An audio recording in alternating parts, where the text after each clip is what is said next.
Now that we're back at the camp, I want to talk about what happened at Redcliffe.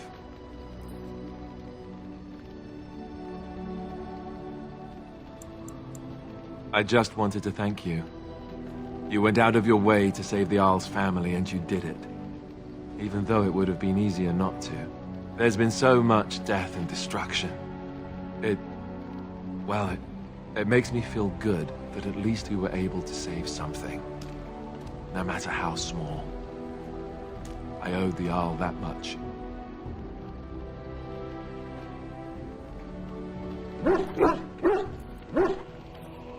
You're right. Hopefully, by that time, there's still enough of Ferelden left to save. Good. Now that the warm, fuzzy part of the day is over with, we can get back to the ritual dismemberments.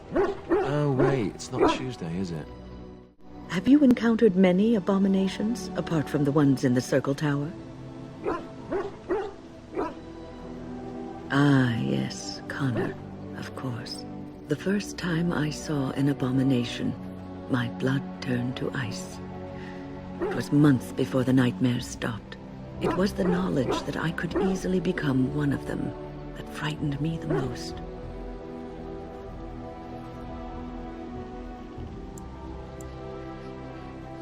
Every mage is vulnerable, no matter how accomplished or powerful.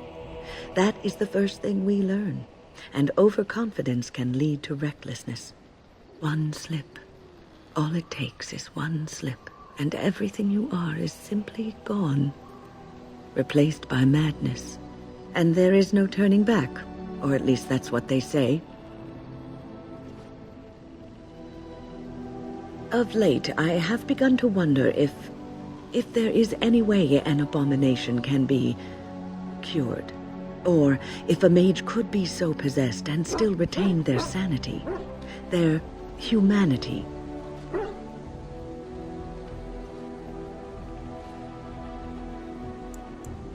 Because every mage lives with this threat. It is constantly on our minds. Do not trouble yourself, though. This is only an old lady giving voice to her musings. That smell. This is uneven leather, isn't it? I would know that anywhere. I don't know how you knew I was missing my homeland, but this does the trick nicely. Thank you. Now, if only you could find me a prostitute or two, a bowl of fish chowder, and a corrupt politician, I'd really feel like I was home. And the feet as well. Marvelous. Flowers? For me? They smell lovely, and there's something so familiar about them. These were my mother's flowers. She would sprinkle the dry petals amongst her clothes. Oh, they smell just like her. Thank you so much. So, all this time we've spent together, you know, the tragedy, the brushes with death, the constant battles with the whole blight looming over us. Will you miss it once it's over?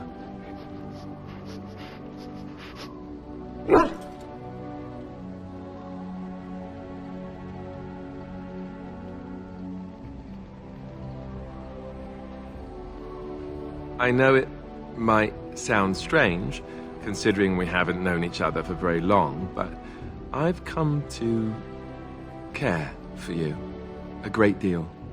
I think maybe it's because we've gone through so much together. I don't know. Or maybe I'm imagining it. Maybe I'm fooling myself. Am I? Fooling myself? Or do you think you might ever feel the same way about me? So I fooled you, did I? Good to know.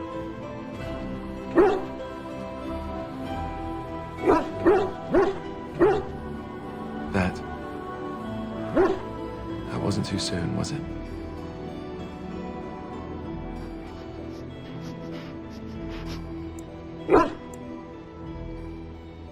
Good.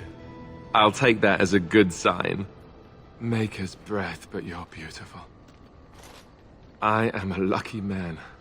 Now, let's get back to what we were up to before, lest I forget why we're here. Join you? In your tent? Oh, that's not it at all. Not that I want to seem overeager.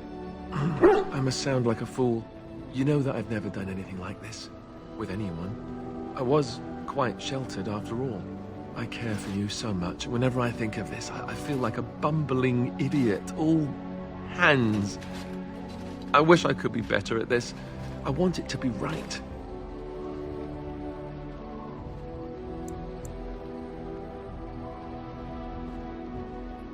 I don't know. I'm willing to give it a shot, if you are. Right. I'm going to stop talking now.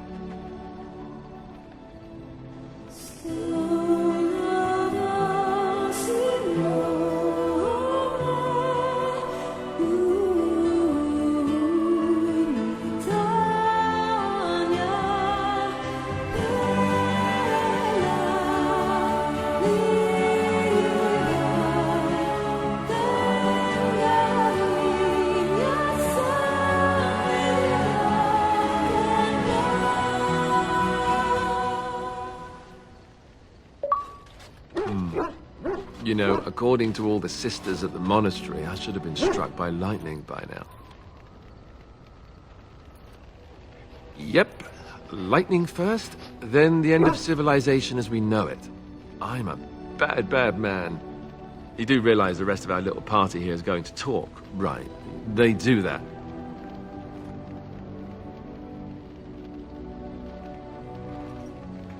Oh, sure, now you say that. By tomorrow, it'll be icy glares and awkward silences right before battle. Just you watch. So, what now? Where do we go from here?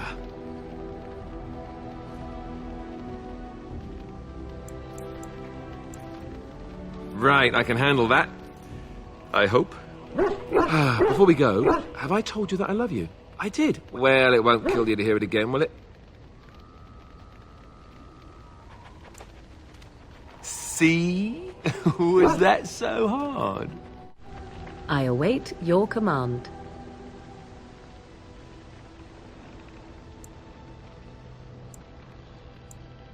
At times, perhaps.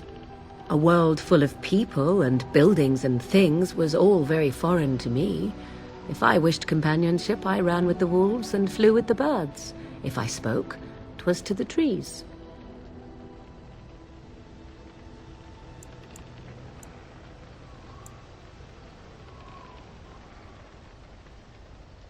Such simple pleasures will only enthrall for so long. I recall the first time I crept beyond the edge of the wilds. I did so in animal form, remaining in the shadows and watching these strange townsfolk from afar. I happened upon a noblewoman by her carriage, adorned in sparkling garments the likes of which I had never before seen. I was dazzled. This, to me, seemed what true wealth and beauty must be. I snuck up behind her and stole a hand mirror from the carriage. 'Twas encrusted in gold and crystalline gemstones, and I hugged it to my chest with delight as I sped back to the wilds. Flemeth was furious with me. I was a child and had not yet come into my full power, and I had risked discovery for the sake of a pretty bauble. To teach me a lesson, Flemeth took the mirror and smashed it upon the ground. I was heartbroken.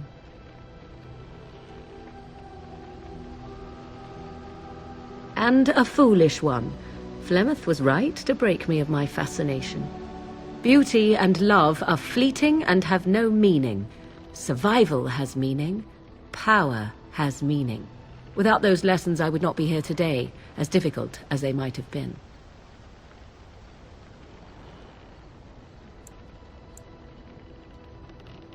They did indeed. To return to your original question, perhaps my time in the wilds was indeed lonely, but such was how it had to be.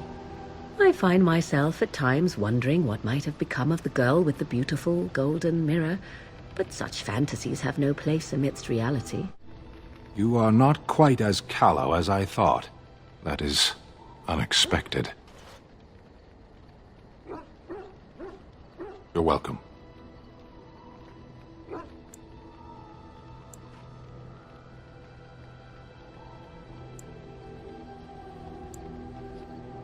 I caged myself.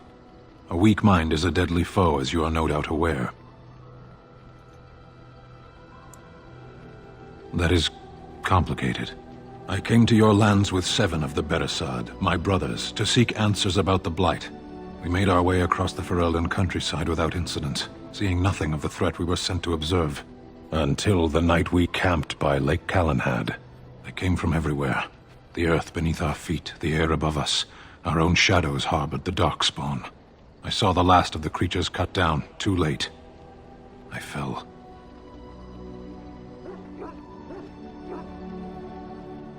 I am told no others survived. I don't know how long I lay on the battlefield among the dead, nor do I know how the farmers found me. I only know that when I woke I was no longer among my brothers, and my sword was gone from my hand. I searched for it, and when that failed I asked my rescuers what had become of it.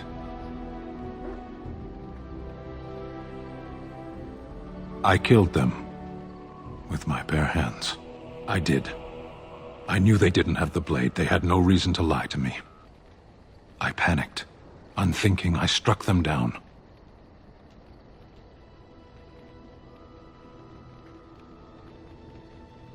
Do your people have no souls as we know them? Convenient for you. That sword was made for my hand alone. I have carried it from the day I was set into the Beresad. I was to die wielding it for my people.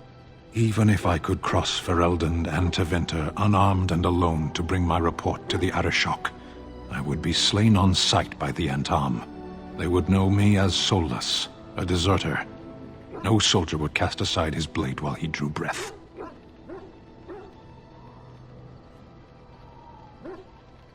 If I knew where to look, it would be in my hand now. Near Lake Calenhad. Perhaps those words are empty, but thank you all the same. So, tell me, how did you become a Grey Warden? Arl Rendon Howe? The Arl of Amaranthine? Why would he do such a thing to you?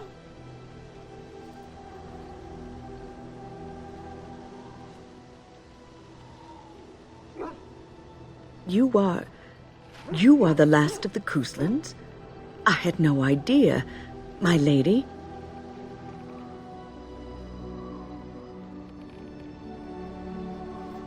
Yes, I suppose so. You can no longer have a title, can you? But that does not mean you must forget utterly where you came from. Take heart, dear friend. You survived, even when you were not expected to. We do not know yet what lies in store for you, or the name you carry. It is not so bad, is it, being a Grey Warden?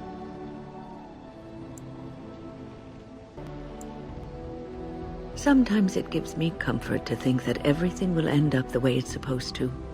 That it will be all right. You were chosen. You survived the joining when others did not. Perhaps it was meant to be. I've a question, if I may. Well, here's the thing. I swore an oath to serve you, yes? And I understand the quest you're on, and this is all very fine and well. My question pertains to what you intend to do with me once this business is over with, as a point of curiosity.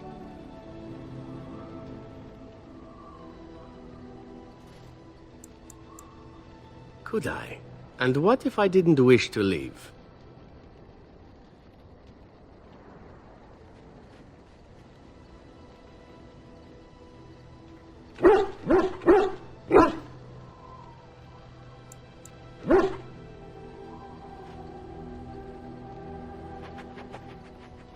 Indeed. I might even be glad to call myself such, come to think of it. It is good to know what my options might be, but that is for another time. For now, we have much to do, yes? Something you need, my dear? Of course.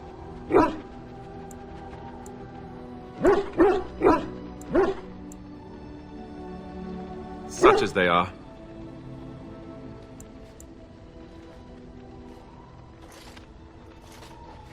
I imagine that eventually the Grey Wardens outside of Ferelden will wonder what's happened.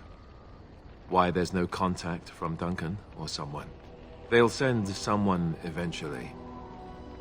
Though who knows what Logain's people in Denerim will tell them. Maybe they won't send anyone. We could try to contact them. But that would mean leaving Ferelden, and even if we did, they couldn't come back with us in time to stop the Blight. So that means whatever happens, it's up to us. About the Grey Wardens, anyhow. Fair enough.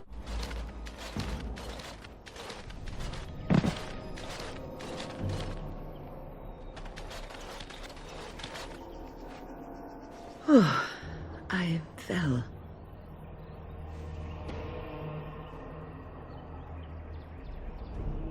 For a moment there, I thought I thought it was all over.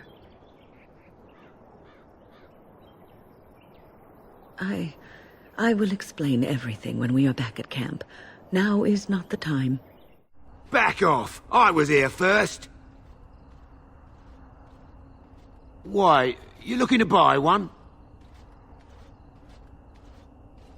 A Q what?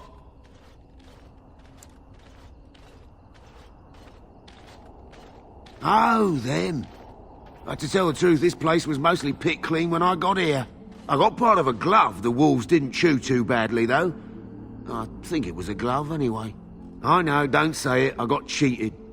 I knew the guy who was here before me. He sold me this spot. Said he found giants and all kind of crazy valuables. He didn't mention that he'd taken everything but the bones and the dirt already. His name's Ferrin. Squirrely little bastard, if you ask me. Which you didn't, but I said it anyway. He was going to Orzammar, he said. I imagine he's gotten there by now. If you find him, tell him I sent you. It'll scare the piss out of him. Ha! Step right up, friend, and have a look at the finest selection of almost new armour and weaponry east of Orlais. Oh, you've heard of me. What have you heard? And just so you know, some of my competitors have been trying to besmirch my sterling reputation.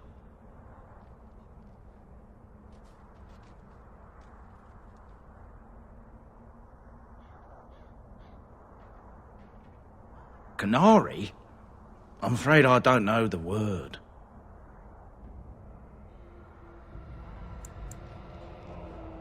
Oh, them. Well, I have a few shields here. I had one sword, but I sold it already.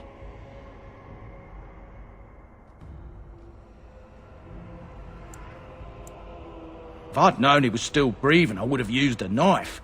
I mean, I'd have been more careful. A dwarf. He lives in Redcliffe. His name's Dwyn, I think. I don't want any trouble. If you see that giant, tell him I don't have it, would you? I don't, I swear. Well, he's the proud owner of your giant sword.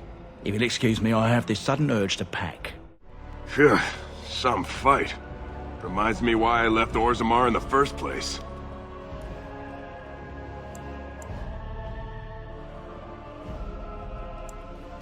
If I wanted to fight Darkspawn, I'd have stayed in Orzammar. No thanks.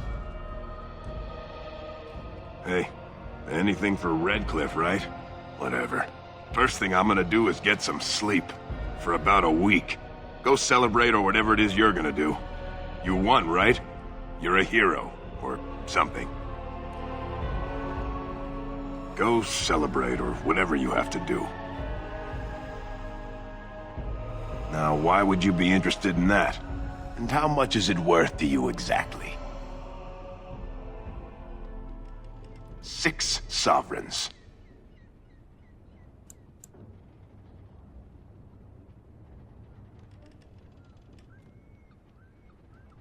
Good enough. It's in my strongbox. Here's the key.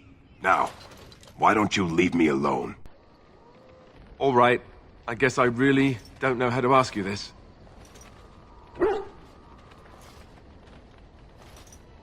How do I say this? You think it would be easier, but every time I'm around you, I feel as if my head's about to explode. I can't think straight.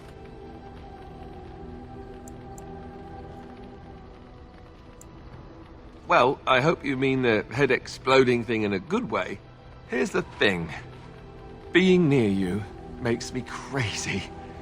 But I can't imagine being without you. Not ever.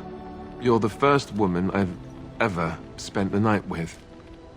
And if I have my way, you'll be the last.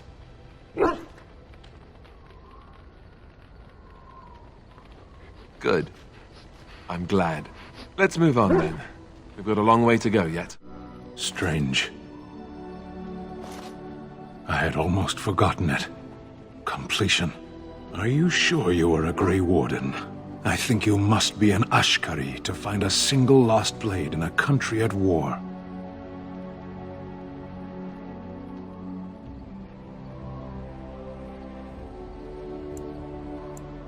I would thank you for this, if I knew how. And I could deliver a much more satisfying answer to the Arishok's question if the Blight were ended, don't you agree?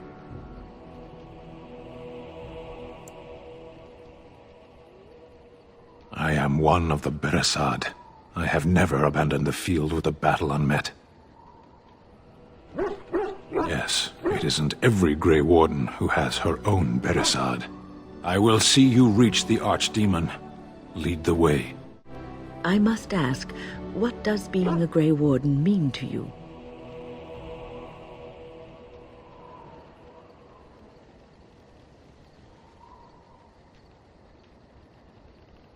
There's that, of course. But there's more to being a Grey Warden than killing Darkspawn and saving the world from the Blight. Ultimately, being a Grey Warden is about serving others. About serving all people, whether elves or dwarves or men.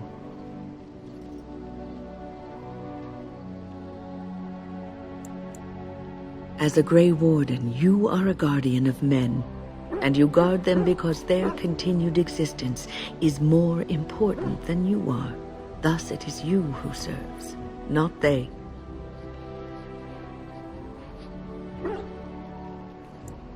A good king, a true king who cares for his land, uses his power to rule firmly but fairly.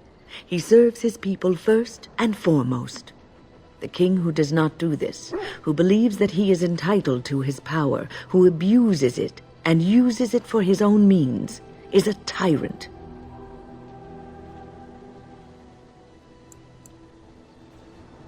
If you live apart from others and your actions affect only you, then you may do as you wish. But if you have power, influence, and strength, your every action will be as a drop of water in a clear, still pond. The drop causes ripples, and ripples spread. Think of how far they will go, how wide they will become, how will they affect the pond. But I've lectured enough for today. I should stop before I wear out my welcome. You're quite taken with each other, aren't you? It's hard not to notice the doe-eyed looks he gives you, especially when he thinks no one's watching. It's almost too sweet for my tastes, and I'm an old lady who should be making lace hearts and fuzzy blankets with animal motifs. I've noticed your blossoming relationship, and I wanted to ask you where you thought it was going. Alistair is a fine lad, skilled in battle, but quite inexperienced when it comes to affairs of the heart. I would hate to see him get hurt.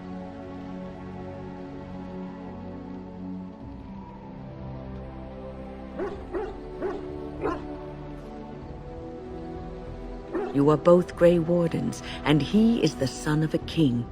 You have responsibilities which supersede your personal desires.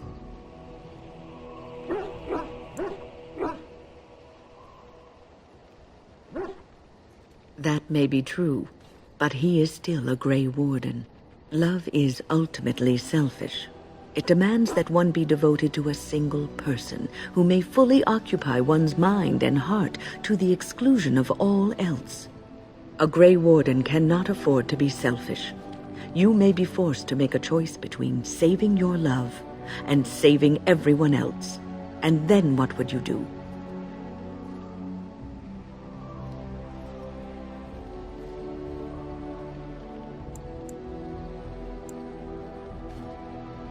Nothing is certain. Not in these times. You cannot take anything for granted. I want you to be aware of this.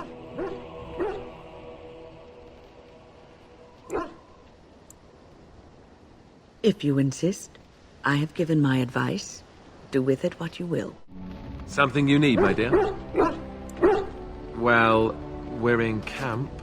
Now's as good a time as any to talk, right?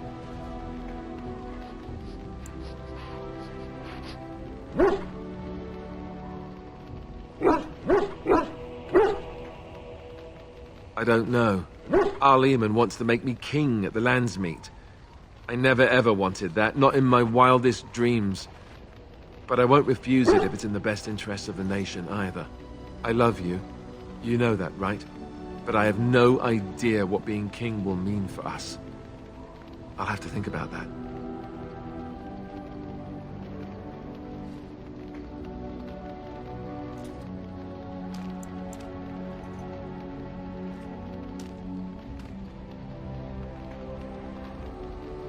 Let's hope we have that option. This isn't really the time for this conversation. Please, let's just talk about this another time.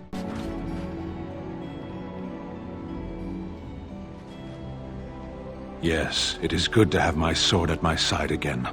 I call her Asala, the soul, my soul. She is forged from rare blue steel and has served me faithfully for many years.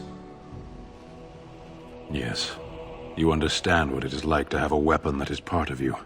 Few others do.